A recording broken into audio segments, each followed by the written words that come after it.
Can you hear me? I sure can, Kathleen. Okay, well, great.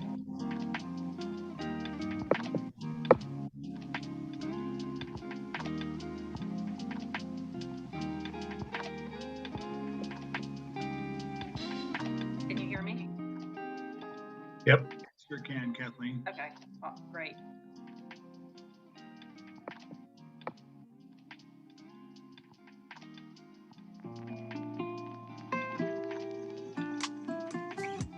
Can you hear me? Yep, sure can, Kathleen. Okay, well, great.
Good morning, and thank you for everyone for joining our third installment of our community conversation speaker series.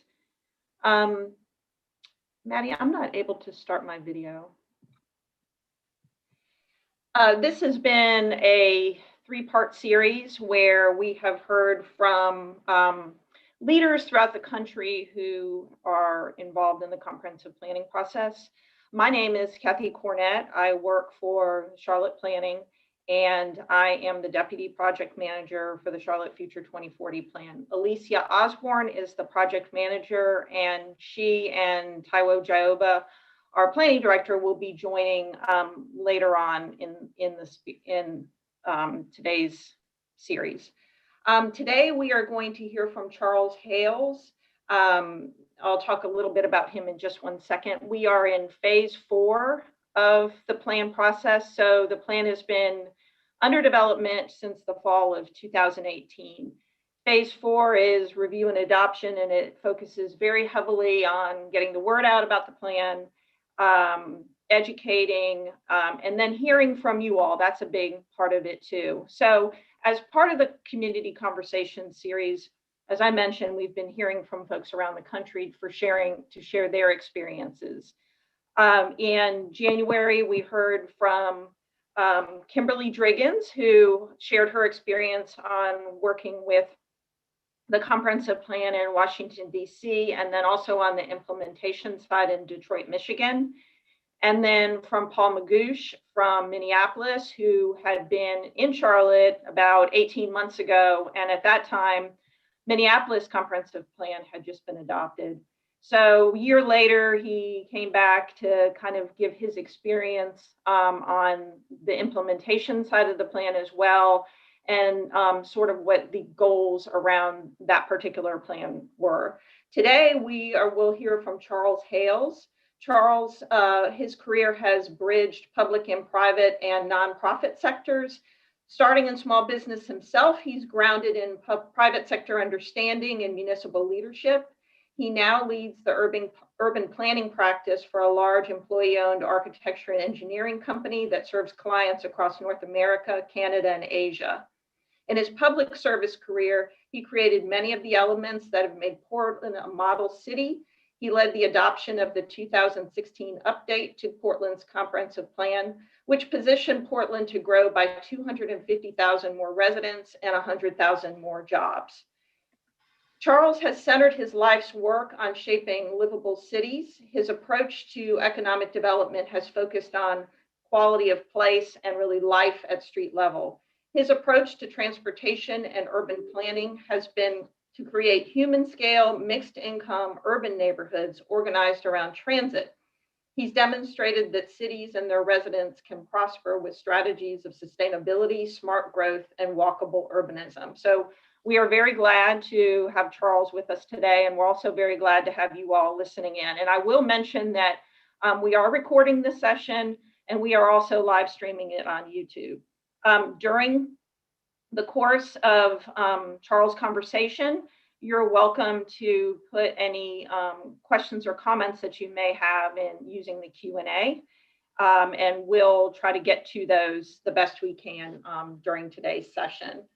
So Charles, are you ready to get started? And I think today we're focusing mostly on the 10-minute neighborhood concept and hearing from Charles about that piece of it.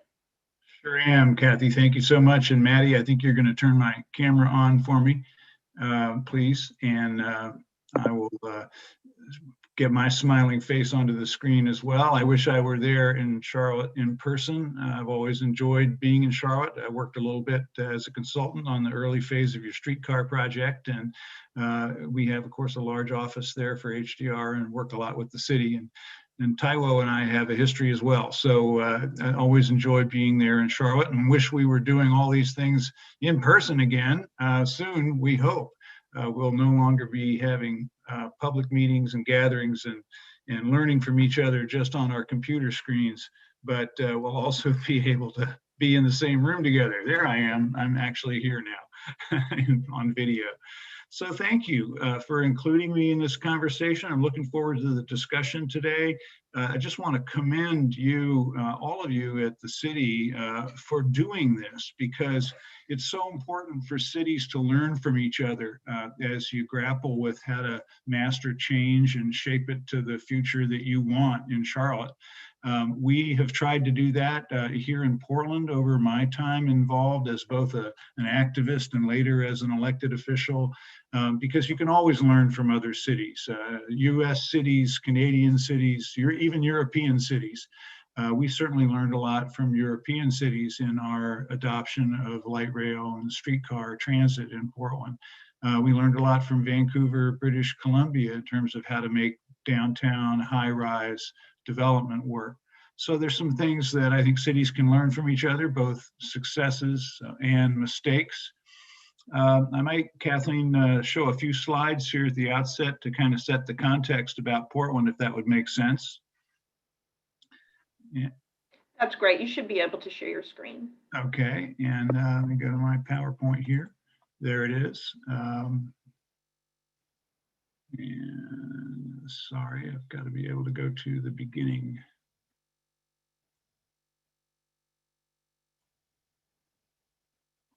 My Zoom screen is in the way. That's how do I do that? Sorry, let me fix that.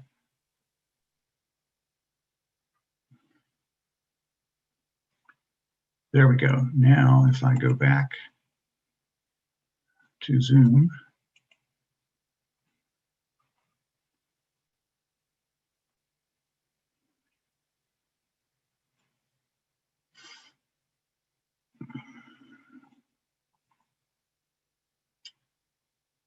There we go.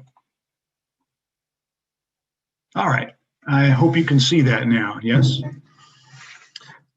So this is just a view of the center of Portland, and Portland is, has got a reputation for dealing aggressively with planning issues, and so therefore I think for Charlotte's sake it is a good city to take a look at.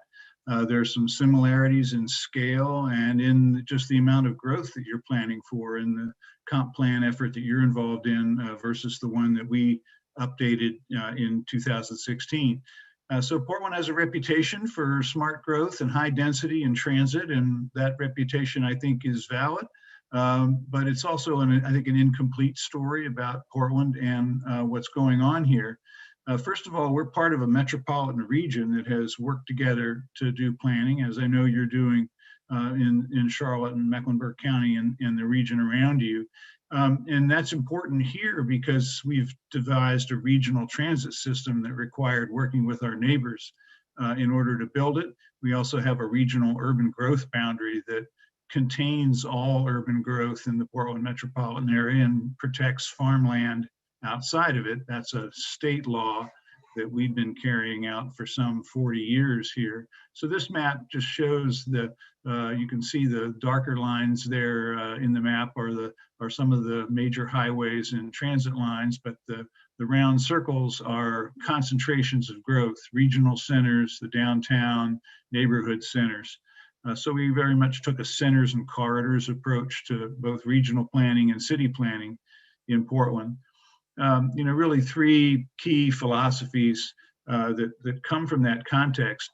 Dense urban neighborhoods. Not everything needs to be dense, but we want to increase our density in the city, in part because we're completely bounded by other jurisdictions. Portland is not going to grow in land area. We have all the land in Portland that we'll ever have in Portland. So if we're going to accommodate more jobs and more people here, we have to do it through infill and redevelopment, rather than through expanding the physical footprint of the city. Our transit philosophy, our transportation philosophy has really been about making the pedestrian the first-class passenger and giving people lots of choices, including transit and bikes, for how they move around the community and not be always relegated to using cars for local trips or for commuting trips. And then really look at life at street level. Look at how buildings relate to the street, how they relate to their neighbors, pay a lot of attention to design, Design again around the human, not around the car. So for example, we don't allow any drive-throughs anymore in Portland because we want walk-to development, not drive-through development.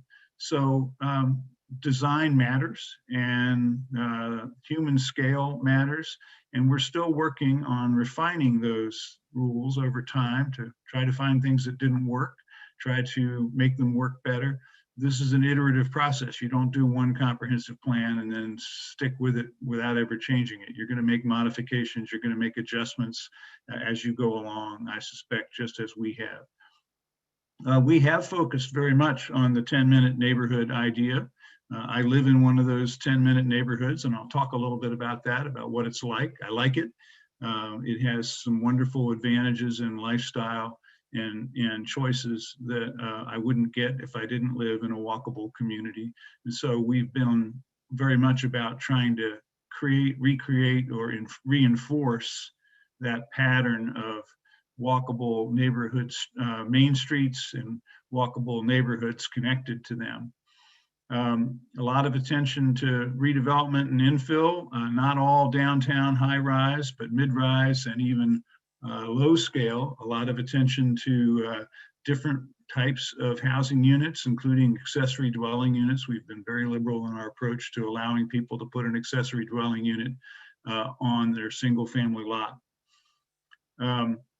Again, we're well known for places like this, the Pearl District, where we grew a whole new urban neighborhood out of an old rail yard anchored by the streetcar line that you see running in the lower left-hand corner there. Yes, beautiful high-rise development, very dense neighborhood, very high value, though 25% of it is affordable housing.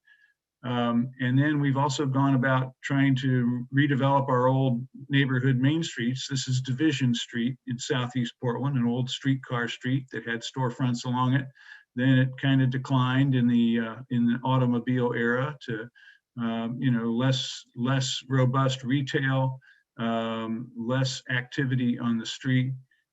Today, it is a bustling mixed-use environment with ground floor retail, a lot of it restaurants, and mid-rise buildings all along the street.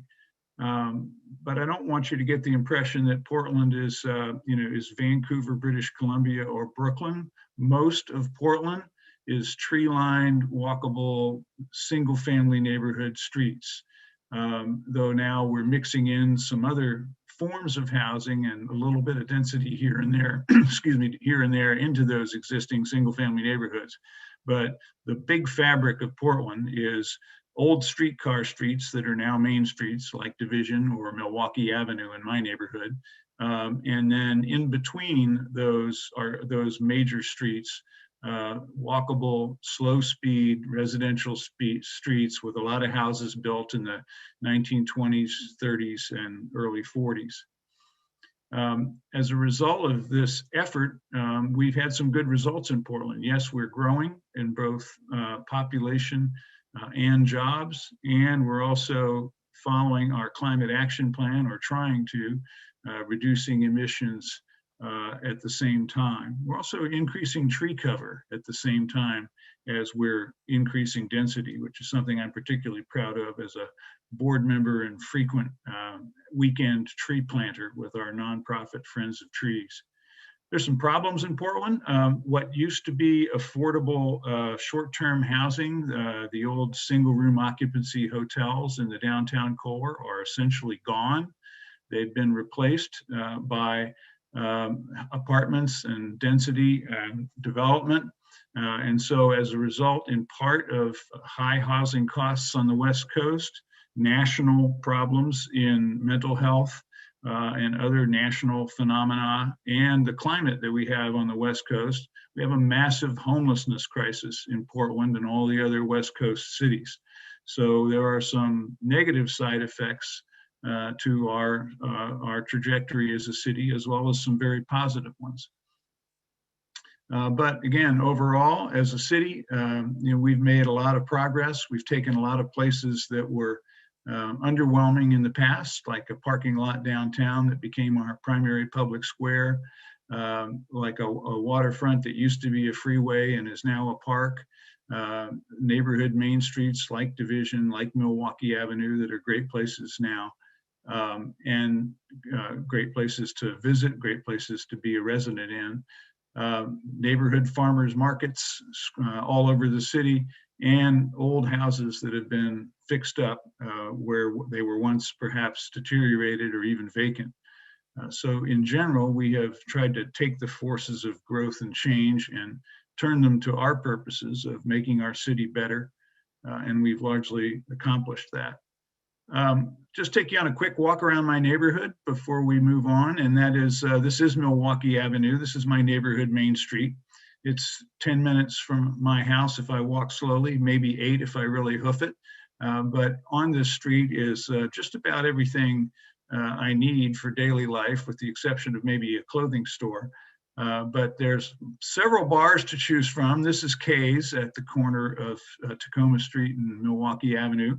And from my table at Kay's, I can look down the street and see the shoe store, my bike store, my cleaners, the movie theater, a couple of restaurants, my bank, my grocery store, my doctor's office, and my hardware store. If I turn around and look in the other direction, there are a couple of coffee shops and a pet store. So there's quite a bit of what I need for regular life in an easy walk from home. And it's a nice street to be on. Even during COVID times, there's still some activity on this street. Of course, you see the temporary outdoor seating that we've allowed to be placed, and parking strips all over the city to try to keep our restaurants alive during the epidemic. And people dine outdoors in those spaces in most weather in Portland.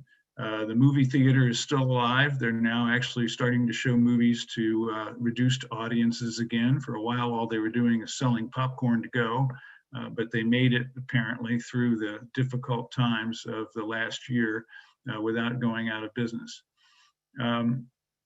Finally, back to that view of the typical street. These are my friends, Andy and Ruth, who live a couple of blocks off of Milwaukee Avenue. But they kind of illustrate where we're headed as a city in terms of infill and redevelopment.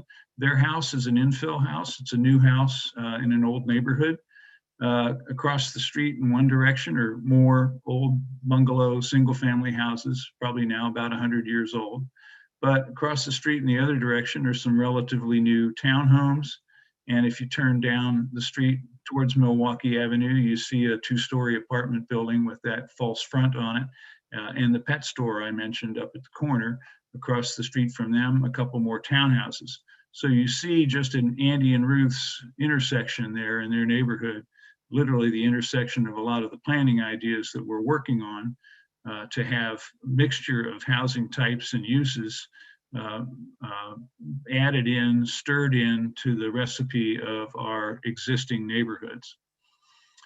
And with that, I'll stop sharing, and hopefully those views are informative to our conversation about these issues. Again, I know the 10-minute neighborhood issue is of particular interest now in your discussions, and as I tried to show you there in my tour of my neighborhood, I live that lifestyle. I like it. It's maybe not for everybody, but it's certainly for Nancy and me, and we like it very much. Great, thank you, Charles.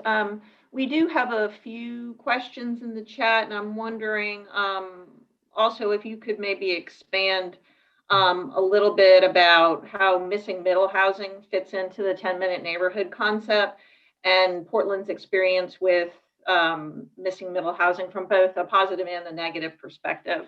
Mm-hmm. Yeah, well, we are an expensive housing market. A nice mid-range house in a nice older neighborhood in Portland is going to be in the $500,000 range. So less expensive than Seattle or anywhere in California, but quite a bit more expensive than most other places, and I think a bit more expensive than Charlotte as well. So affordability and opportunities for that missing middle are key here, and truly affordable housing for folks that are going to struggle in any kind of housing market, not to mention this very expensive one that we live in. So we've done a couple of things. One is tried to use as many different tools of of density and infill, allowing duplexes on corner residential lots, soon allowing triplexes even on any single family lot. That's going into effect later this year, allowing small townhouse and other configurations to be easily placed within existing neighborhoods. And then we've also funded some serious subsidy funding at both the city and the regional level to support affordable housing projects, typically done by nonprofit developers. So we've passed big bond measures in both Portland and in the whole metro region to help subsidize the cost of affordable housing for either 60% or 80% of median family income households.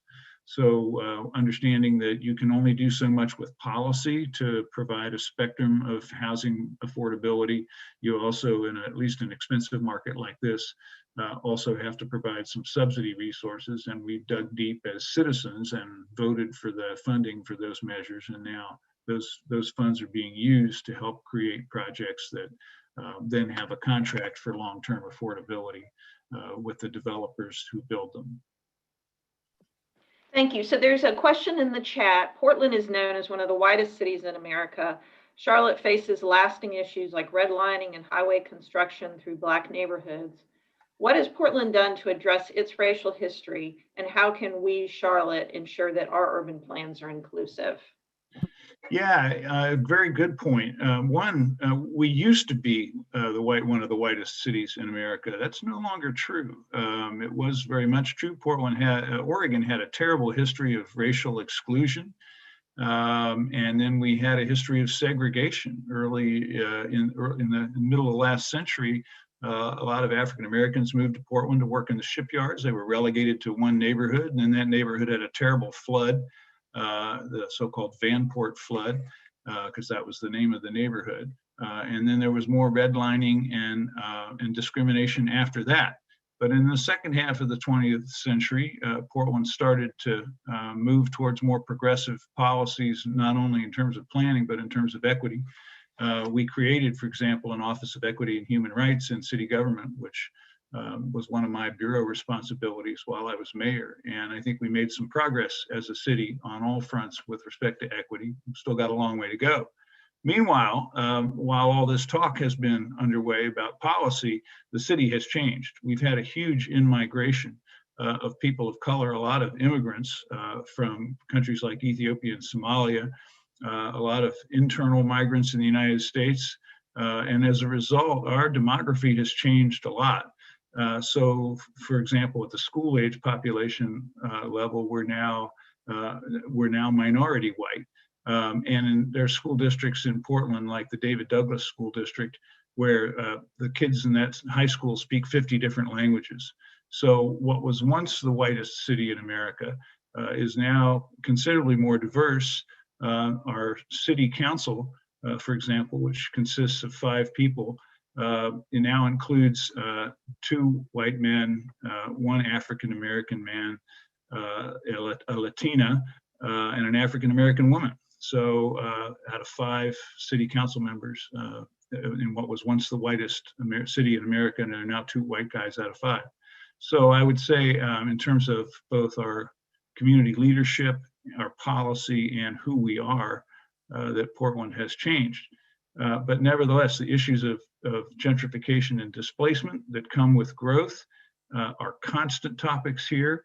I would say Portland is paying attention at both the community level and the leadership level to those issues, trying to take them head on. And again, some of the things that we've done, I think, in terms of both policy and community, are starting to make a difference in people's lives.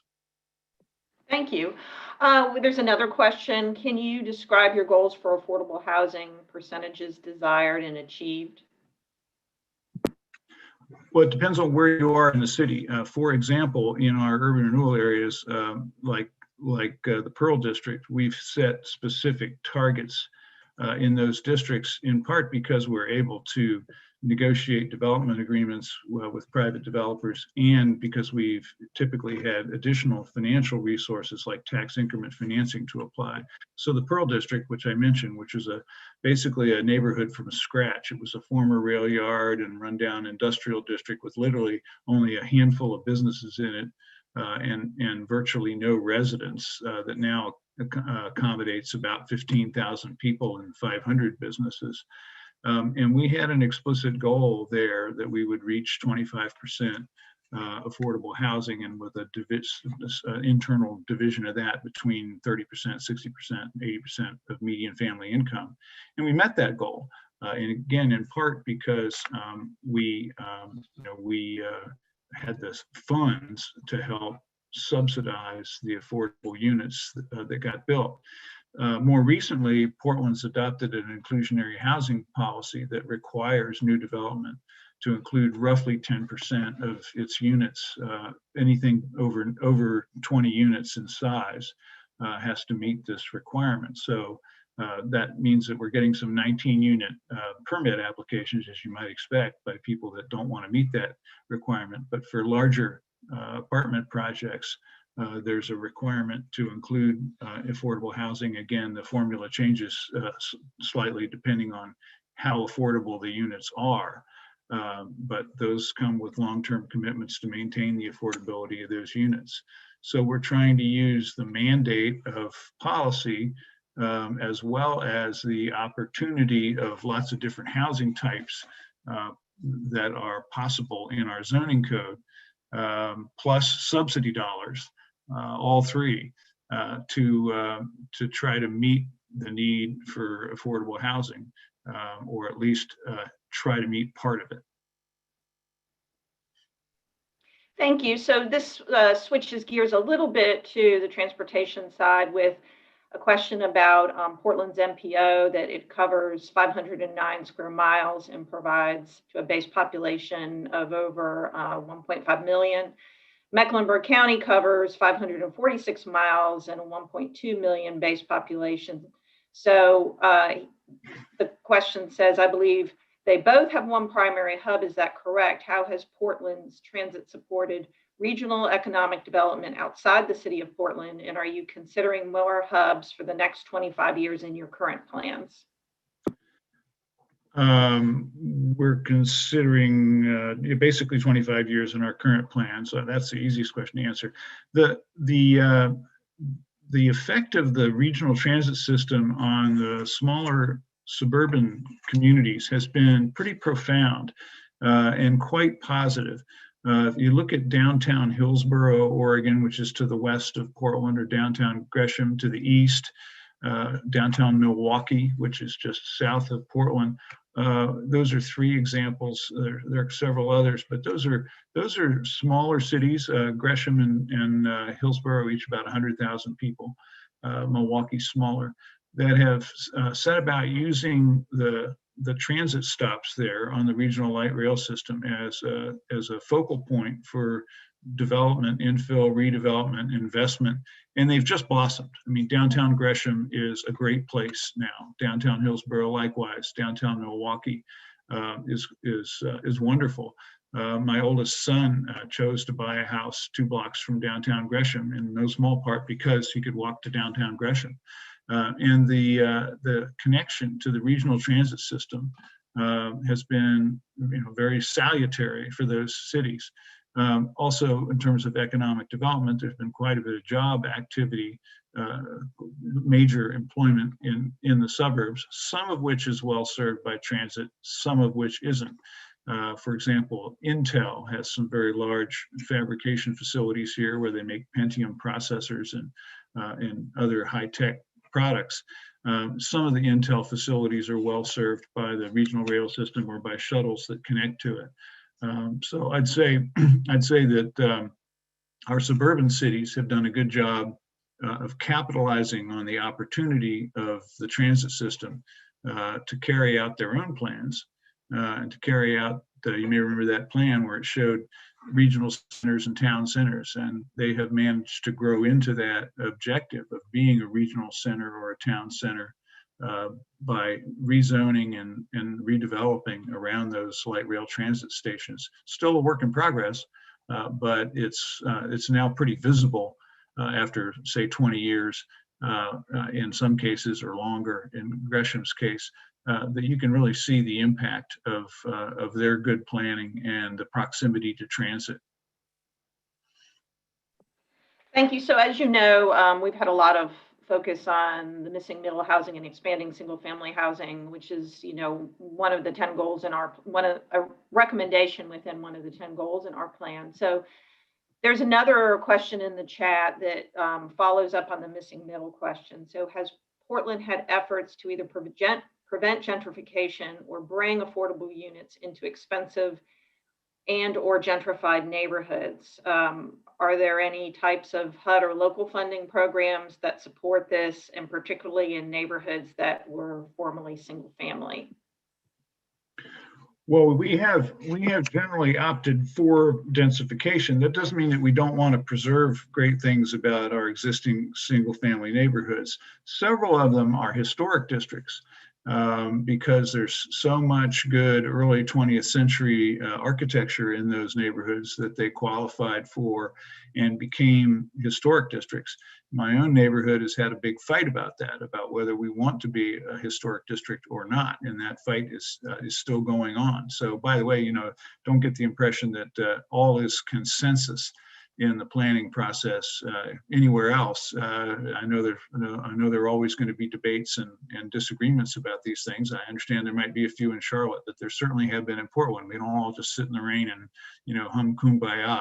So there have been arguments and debates about these issues, but in general, I'd say the proposition has been accepted by residents, by neighborhood activists, and by city leaders that density done well is good public policy.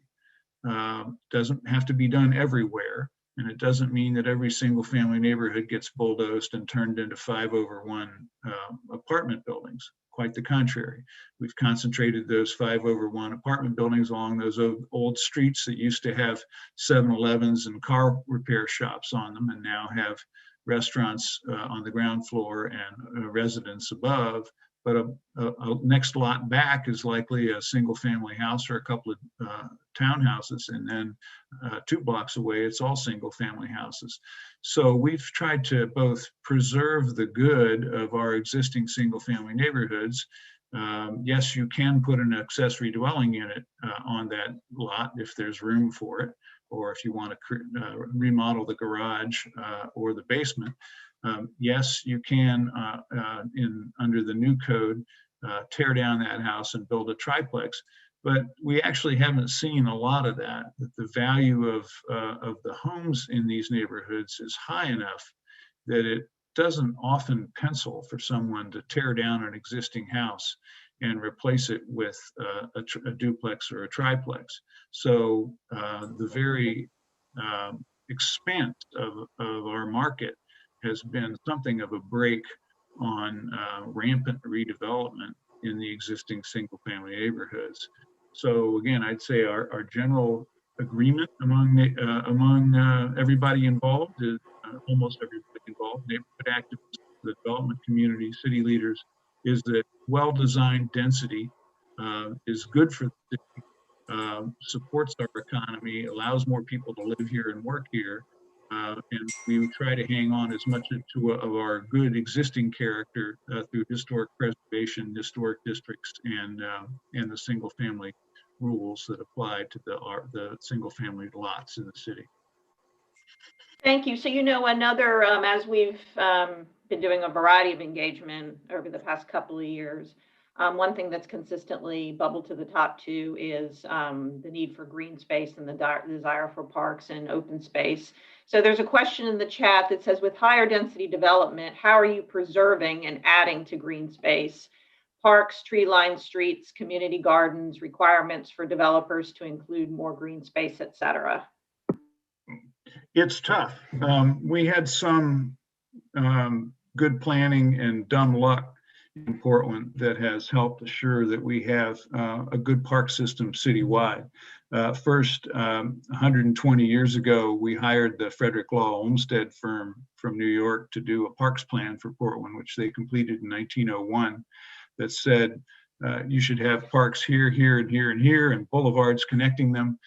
We largely didn't build out the boulevard system, but we did largely, or have largely, built out the park system that the Charles Olmsted and his project manager, a man named Emmanuel Misch, recommended that Portland create.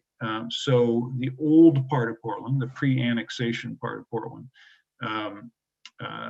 was pretty well served with neighborhood parks, by the middle of the 20th century.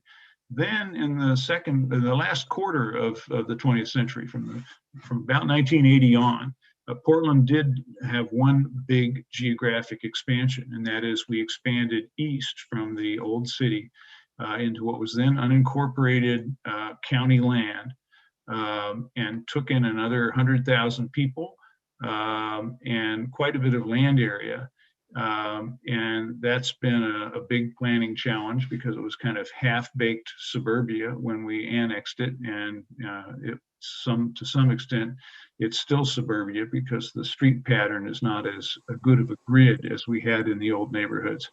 But we had one blessing there, which is that the county had reserved some parcels for future parks. They were undeveloped. They were fir trees and blackberry vines, but there was 5 acres here and 6 acres over there, scattered across East Portland, that was at least in public ownership.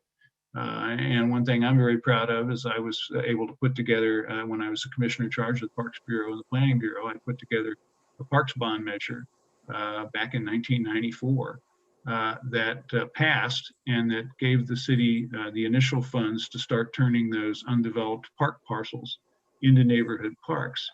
Since then, Portland voters have approved a couple more parks bond measures and have added more to that system.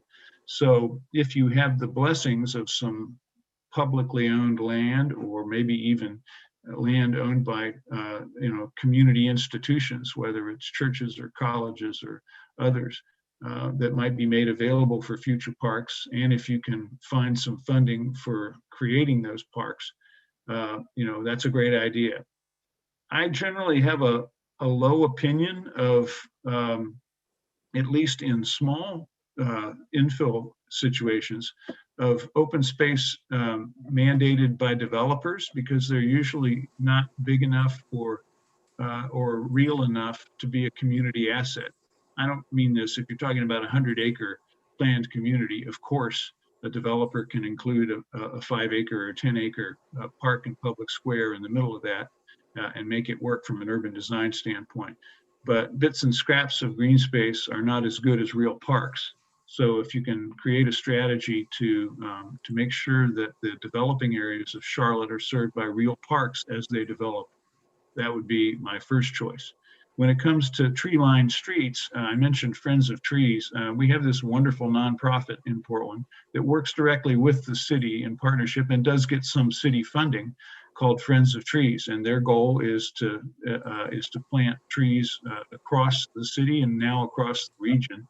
And as a result of literally planting hundreds of thousands of trees on those neighborhood parking strips over the last 20 years, Portland's tree cover percentage has risen. I think it's now about 33%, started out at about 30.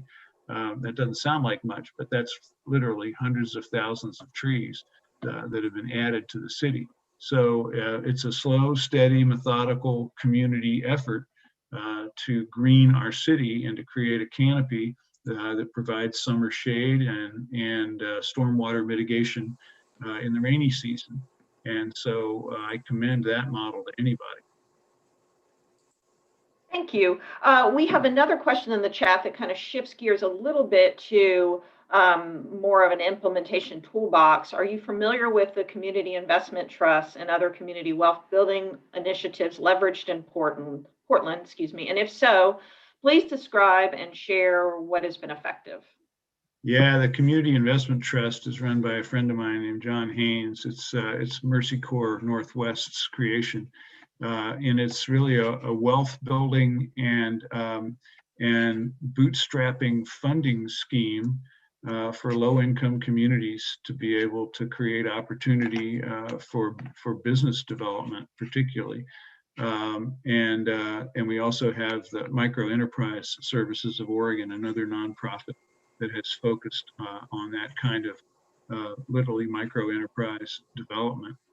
So those models are great. We have a very robust nonprofit community in Portland, and I think it's one of our strengths.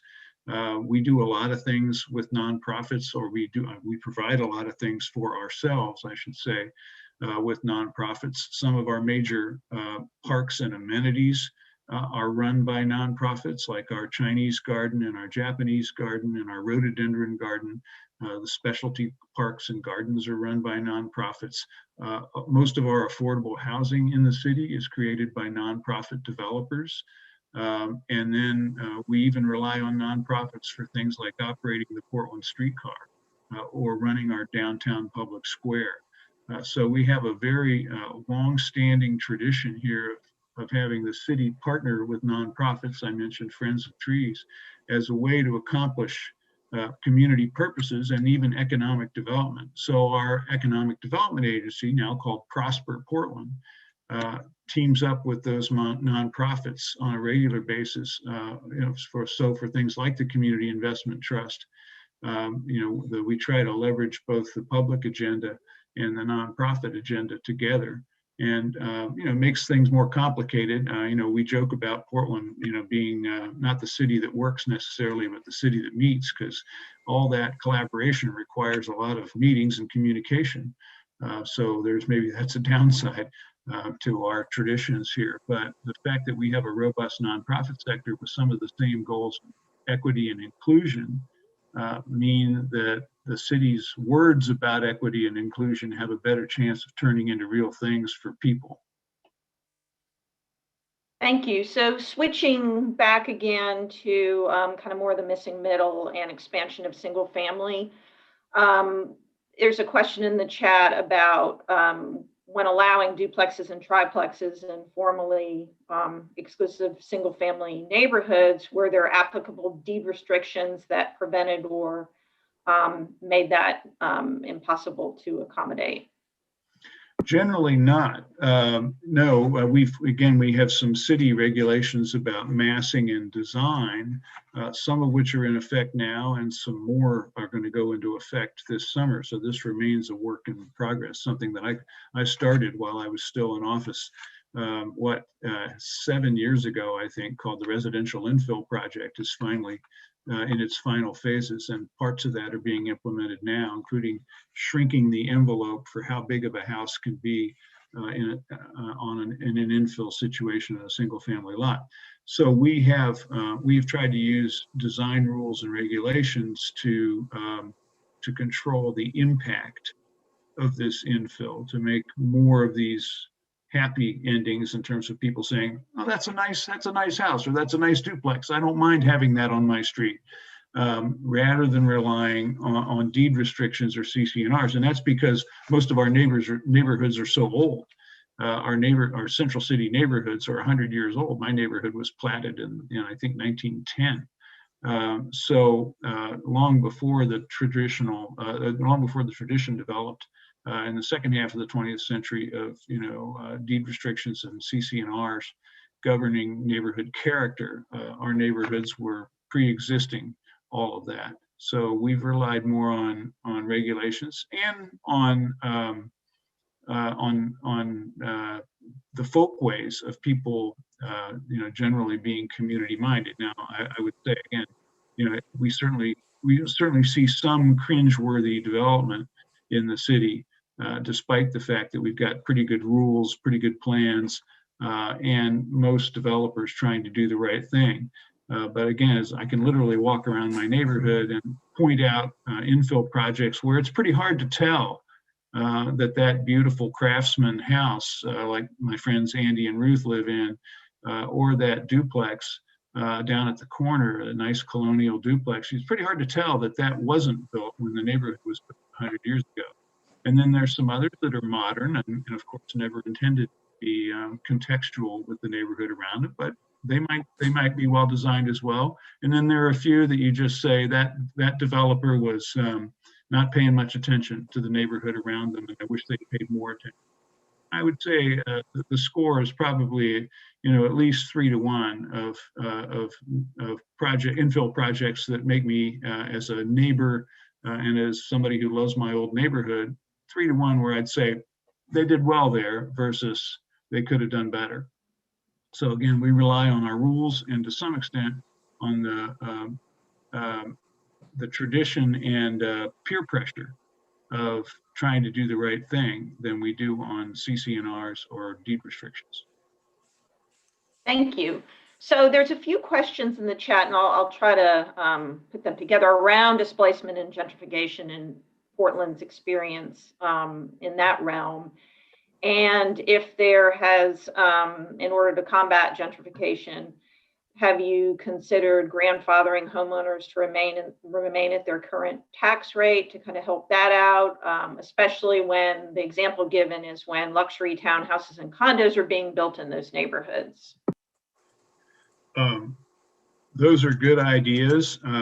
We have a property tax system in Oregon that's a mess. So one thing not to imitate from Portland or from my state is our property tax system. After Proposition 13 passed in California, an imitation of that called Measure 5 was passed in Oregon, which was an attempt to limit property taxes for everybody and created a very arcane system of property tax regulation by the state that largely takes away local authority to do much about property taxes and creates all kinds of inequities between this homeowner and their next door neighbor. So although property tax breaks and incentives are a fine idea, we generally don't have that authority in Oregon cities, including Portland. If you do have that authority, that's a tool that I certainly think you should examine as a way to help keep people in their neighborhoods, to keep some kind of a low, for example, a low income or long-standing homeowner exemption or deferment. Good ideas, worth exploring, but I can't give you any history on that score because our history got stopped 30 years ago with this property tax measure passed statewide. Thank you. So as you know, part of our plan, a big piece of it is the equitable growth framework, and really that's woven throughout the plan. There's a question in the chat about, are you doing an ongoing assessment with your economically disadvantaged population to determine if they are seeing that your efforts are equitably improving their situations as well as those of their community? Yeah, both the Portland Planning Bureau and our Office of Equity and Human Rights are doing sort of continuous research, and I'd commend you to their websites to look for that or contact them. Because, yeah, we want to see how we're doing in practice as well as in theory. Again, this most recent comp plan update was adopted in late 2016. And then parts of the residential infill project are still being adopted even now. So some of this is relatively new in terms of city policy. Of course, we're awaiting new census data. We'll see what that shows us in terms of where people are moving and where different populations are living in the city. So yeah, we're going to keep trying to track our results in terms of, are these tools making Portland more or less equitable as we grow and change. I would say so far it's a mixed bag. Our housing values have risen so much in the older neighborhoods that has made them unaffordable to many people, including young people trying to buy their first home. So they've tended to get pushed farther out from the core of the city. So it's an age issue, an age and life season issue, as well as an ethnicity and ethnicity and racial issue in terms of who can afford to live in these neighborhoods. Of course, it's hard you can't do much about being a high price market other than try to create as many moderate income options with zoning tools and subsidies as you can manage. Thank you. And I think you've spoken to this already in a lot of the other comments you've made, but there have been several questions in the chat around property values since expanding single family housing, and as it relates to density, how what has that effect been? And also one of the questions actually says, was there any relationship to school test scores in that? To what? I'm sorry, I didn't hear you. School test scores. Yeah, again, I don't have that at my fingertips, but I think again between the Office of Equity and Human Rights in Portland and the Planning Bureau, we attempt to track as much of that as we can. I think the Portland Planning Bureau is a capable and sophisticated bunch, but the economy has a way of changing and getting away from us at times. I mean, for example, right now, we are probably we could probably go about revising our comp plan again right now based on the amount of land in the city that is rundown suburban strip that isn't going to come back after the pandemic, right? We didn't see that coming. And I think that's true, and not just Portland, it's true everywhere. We've all got miles and miles of low density commercial development, one-story cinder block buildings with parking lots out front that we used to buy from, but we now buy that same stuff a lot of the time online. What do we do about that? That's maybe a huge opportunity for more housing, more missing middle, more affordable housing than we even forecast when we did our 2016 plan. And you have the good fortune of finishing your plan now when we at least know some of the impacts of the pandemic, but also, again, some of those impacts might be opportunities in terms of where you might find places to create more housing opportunity than you did maybe at the beginning of your planning process a few years ago. Thank you. So there's a question in the chat that's more on the private sector and development side. Does Portland have a rating for developers in terms of like environmentally friendly or not? And if you do, who is that administered by?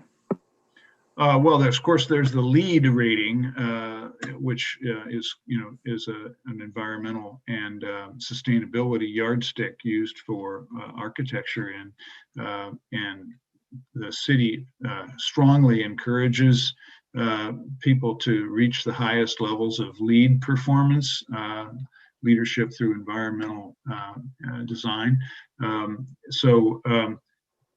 There's a strong tradition as well, not just city policy. I would say that the design community in Portland is very progressive in its approach. That they are there's no argument about trying to build green. Usually, people are trying to outdo each other in building green. Secondly, I would say that the design community in Portland have really embraced the city's design goals and guidelines in terms of how buildings relate to the street, how transparent they are at street level, how they're articulated, how they relate to their neighbors. I'd also recommend the Portland design guidelines as a model, or at least something to be studied. But this sounds probably a little over the top, but I think you could probably repeal those guidelines today and it wouldn't matter, because the architectural design community in Portland has so embraced those principles that the city doesn't need to push them anymore, and that they've come to understand, for example, at least before the pandemic, that ground floor retail, for example, or ground floor space in a building, which now may have to have more uses than just retail, is marketable. So our design community has embraced the philosophy and helped create it in the first place. So I would say we have, without a formal rating system beyond LEED, we have a pretty high level of performance in terms of design. Thank you, Charlie. There's a couple of questions in the chat actually focus as on electric vehicles and encouraging or promoting their use and kind of how that may or may not relate to the 10-minute neighborhood concept. So I don't know if you have any thoughts about that.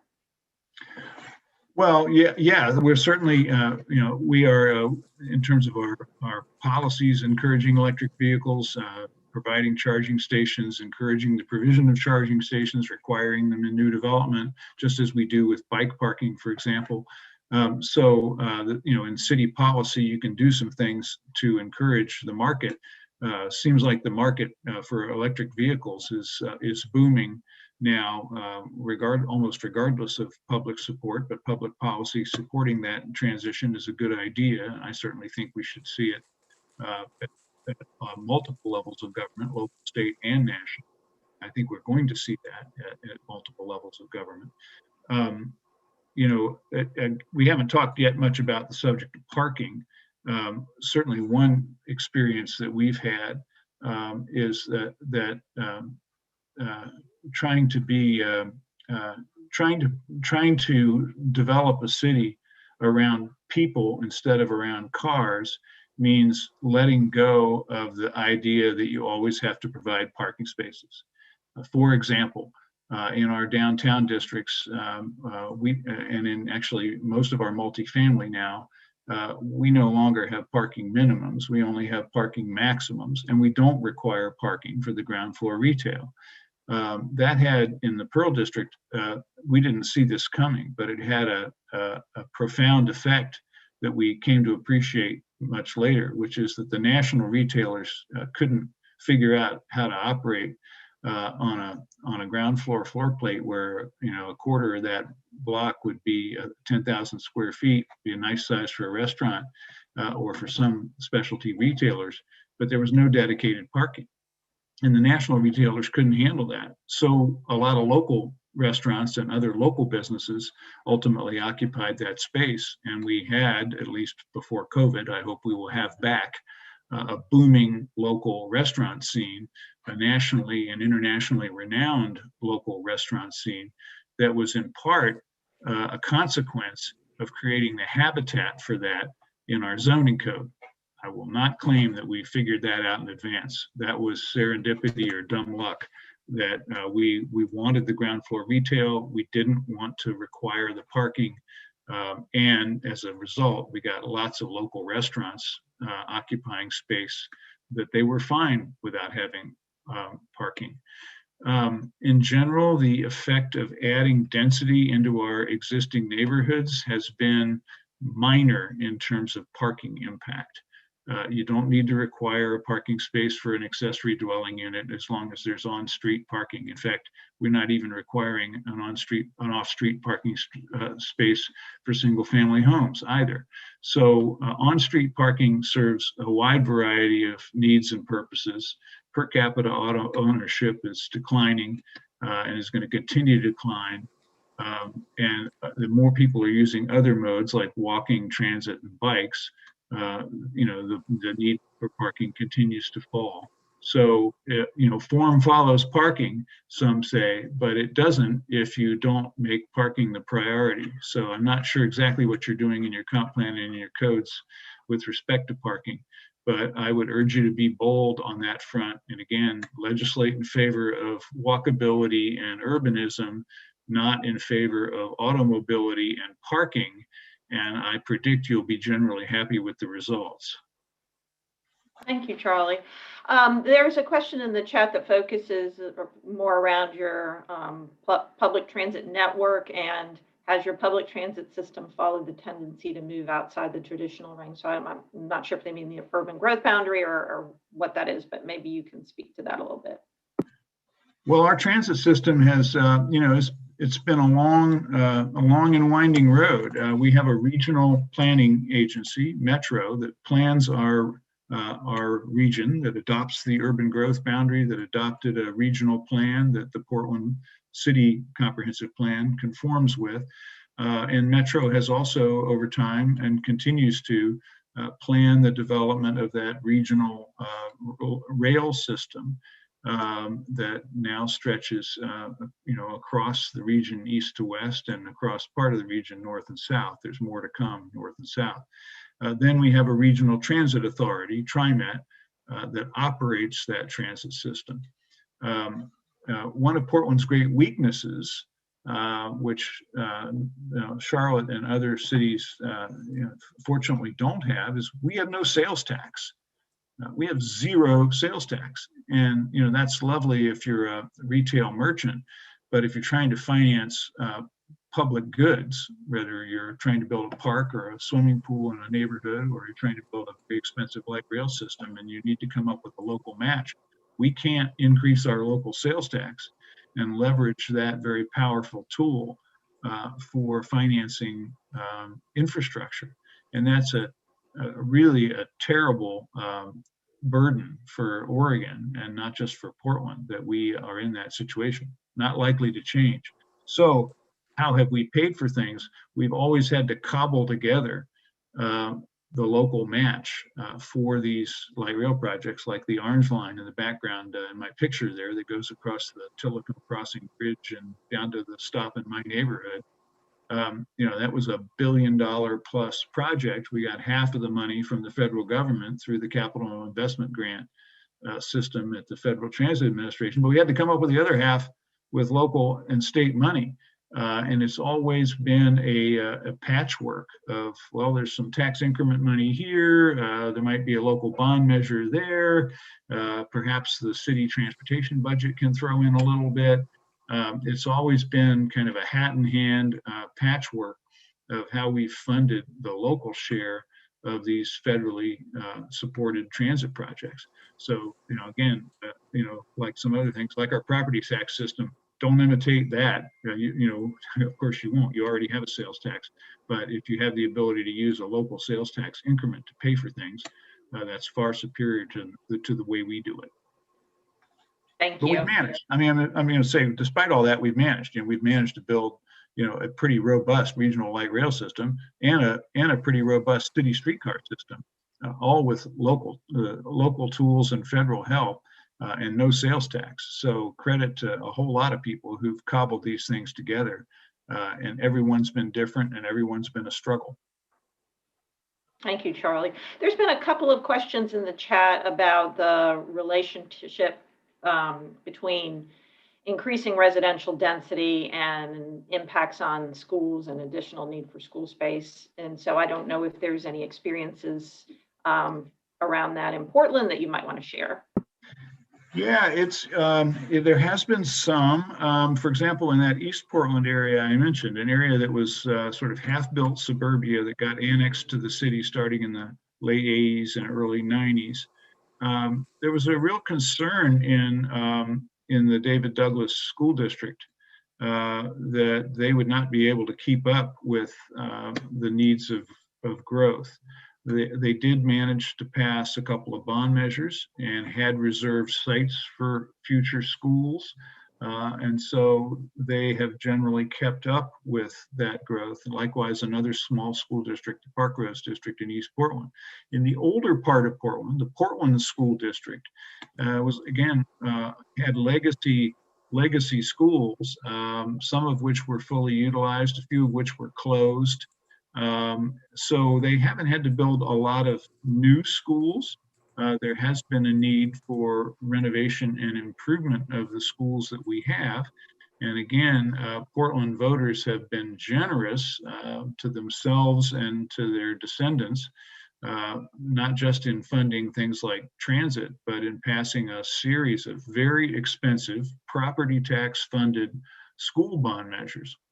It's now, for example, they're now doing a series of $100 million plus renovations each of the major high schools in the city.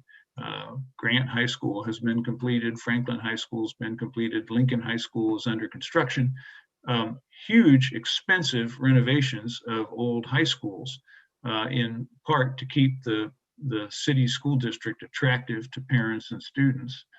We have most kids in the city of Portland. I think it's still about 85% of school-age children in the city of Portland attend public schools. We have only a relatively small private and parochial school system in Portland and in the Portland area. So if you're a parent in a Portland neighborhood, you care about that school because that most likely is where your children are going to attend. And again, by and large, one of the successes of Portland has been through the years, we have managed to fund and maintain good or better public education in the city of Portland. My kids went through the Portland public schools. I think they got a good education and they got launched in life, and they look back on it, with a positive experience.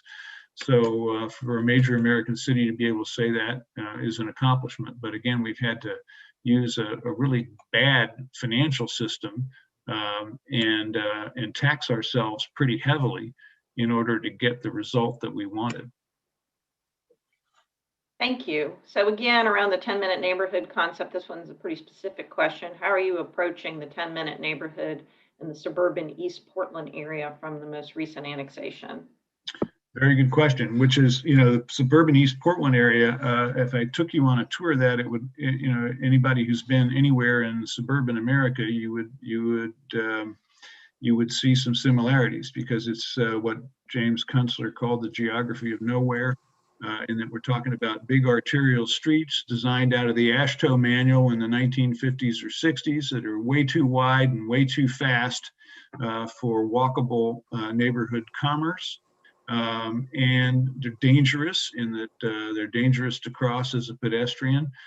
So we have more fatalities out there, and we're a lot farther from our vision of being a Vision Zero city in East Portland than we are in the older neighborhoods where the street design was not dictated by fast automobile movement. In between those arterials in East Portland is a incomplete grid of neighborhood streets, some of which weren't paved when the streets were annexed to the city of Portland, and some of which still aren't paved because there's such a backlog. So it's a real patchwork in East Portland. And what we're trying to do there is create nodes of walkability and use a combination of traffic calming, street redesign, and zoning to create walkable neighborhood centers where there weren't before. If you want to take a look at a specific plan in a specific area that is an example of this, I would look at both the Lentz action plan for a neighborhood in Southeast Portland, and the Outer Powell study. Powell Boulevard is a state highway that runs through outer Southeast Portland. And again, it's a classic suburban roadway, but it's now being remodeled to be a more complete street by far than it ever was before. So we're doing some of these kind of targeted interventions in places of opportunity in East Portland, like Lentz and like Outer Powell, where we can start to create neighborhood centers where there was basically no kind of focal point before. Thank you, Charlie. Shifting back to the parking conversation and mainly around the parking maximums as opposed to minimums, this question says, in Charlotte, we're told that financing cannot be secured without an abundance of dedicated parking, so we can't limit parking in new development, even when they're adjacent to transit. Have you had this problem with the Portland bankers? We heard that claim, we ignored it, and we proceeded, and people figured out how to finance things. So, it's sounding a little flippant, but, have your bankers talk to our bankers, but I bet they're the same bank. The finance community has long since figured out how to finance buildings that don't have dedicated parking. So don't rely on that caution in your plans. Plan for the mode split that you want in terms of pedestrian and bicycle and transit movement, and reducing the level of automobile dependency in your city. Plan for buildings that have a modest amount of parking. The market will figure out what the minimum is. We often see buildings, residential buildings in Portland with less than half a space per unit. But they'll figure out what they have to provide. The city doesn't have to set a minimum, in my opinion, and in my experience. Thank you. So there's another question in the chat. Back to like the financing side, do you have a local income tax to offset the lack of the sales tax? Do we have a local what tax? I'm sorry, Kathy? Income tax. No, we have a local business income tax that's part of how basic city government services are funded, but we don't have a local personal income tax. We have a state income tax, state personal income tax, and corporate income tax, and then we have a local business income tax administered by the city that goes into the general fund and helps support, those basic city services of police, fire, planning, parks, and so on. So no, we don't have a local income tax per se. Thank you. So we just probably have time for one other question here. This one's pretty specific to the transit system again. What's your revenue percentage using fare capping for transit? Is it more or less than 30% of transit revenue? Is it equitable? And do you have to pay for park and ride? So there's a whole bunch there. If you can answer any of that. I don't remember the exact percentage, but it's somewhere in the neighborhood of 25 to 30% fare box recovery.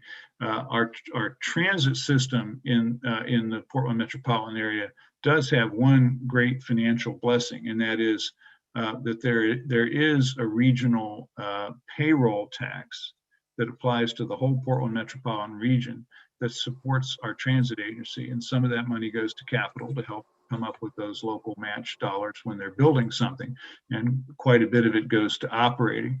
So like most urban transit systems, ours is heavily subsidized by some kind of general revenue source, and in our case it's a payroll tax that applies across the region. There's pretty good tax logic behind that, in that everybody's got to get to work, whether they're getting to work in their car or getting to work on the transit system. So everybody has an incentive or has a stake in making sure that the transit system is functional and at least getting a lot of people to their jobs. To me, that's a reasonable rationale for why the legislature created that mechanism. But TriMet is blessed in having that mechanism on the books as state law. And that's really been important to them. Of course, like most transit agencies right now, their revenues have fallen. Both ridership is way down in the pandemic, and business income is way down. So they've had to do quite a bit of belt tightening, and are hopefully getting some of the dollars coming in the stimulus package that the Congress has just passed. So we do have that going for us. Thank you. And Charlie, we thank you so much for all the time you've taken this afternoon and providing and answering so many questions around your experience. Are there any lessons learned or final thoughts that you'd want to share with us? Well, just you've heard my philosophy a lot, Kathy. I mean, I really do believe in designing at street level. Design for the pedestrian environment you want, and give people a clear path to doing what you want them to do. Plan for the future you want rather than trying to always stave off the future you don't want. And I think you're doing that very much, the plan that you're developing now. And then also understand that you're going to have to make adjustments as you go along. This is an iterative process or a life sentence. You're going to keep working on this over time. I'm going to be calling at some point. Yeah, so you'll be at this in the future as well as now, but no place like the present to start. Congratulations for getting it this far, and good luck to you and all who care about Charlotte and getting this approved and underway, and then you can start evaluating and adjusting and making it better. Thank you so much. And again, thanks for your time. I do want to take a moment to share. So this speaker series, as I mentioned at the beginning of the program, is one of three-part talks that began in January and then February and March. All of those have been recorded and are available on our website and YouTube accounts. So I did want to mention that. I also wanted to mention this is just one of many different opportunities for public input and public comment and discussion. And so I mentioned too that at the same time, the phase we're in right now, the biggest piece of it is the discussion and hearing from the public. So we do have other opportunities that were on the slide loop in the beginning that I wanted to share with you again as reminders. And all of these again are on our project website. So March 16th, we have a citywide community conversation happening at noon. And you can participate on the YouTube channel, the Gov channel, and the Facebook page. I believe then there's another session at 5:30 or 6. I can't remember right now off the top of my head. We also have the Ambassador Toolkit available on our website that has a lot of great information. And we encourage you to check that out, and we're constantly updating that as well. On Tuesday, March 22nd, you can provide comment in front of City Council. Well, what in front of today is, which is virtual, but that's where we are today. So that'll be Tuesday, March 22nd at 5 p.m. And then in addition to that, providing comments on the plan, you can do that right on the e-plan on the project website. You can do that by email, you can do that by phone, and by snail mail. We have several different opportunities for you to do that as well. And if you would like to have smaller conversations with our staff, we're open to that as well. And all of these opportunities, again, are on our website. I believe that Alicia Osborne, the project manager, has joined. And I didn't know if Alicia, you had anything you wanted to share, or any kind of closing remarks. Hey, Kathy. Hey, Charles. Great discussion. Nothing to add. Just thank you so much for spending your time with us today to give us some insights on some more practical examples of how we're proposing different things in the plan, in the comprehensive plan, and for the opportunity for our residents in our community to ask whatever questions they may have, because we do know that all the ideas that are in the plan, we've learned from our community as well as our partners across the country to be able to provide practical, real examples of how things could be done to support our broader vision. So we thank you for that, and you're welcome to come back anytime. I'm looking forward to being back in Charlotte, Alicia. Thank you. You're welcome. That's all I have, Kathy. Yeah, so thank you all so much. And I did want to mention that I had said, if you could, I don't know if it's possible for you to put the slide back about the March 16th. I misspoke. It's just the noon to 1:30 session. So with that, we thank you again for your participation, everyone on the call, your continued participation, and also Charles for yours as well. And we look forward to continuing to work with you. And thank you very much, and have a great afternoon. Thank you. You too.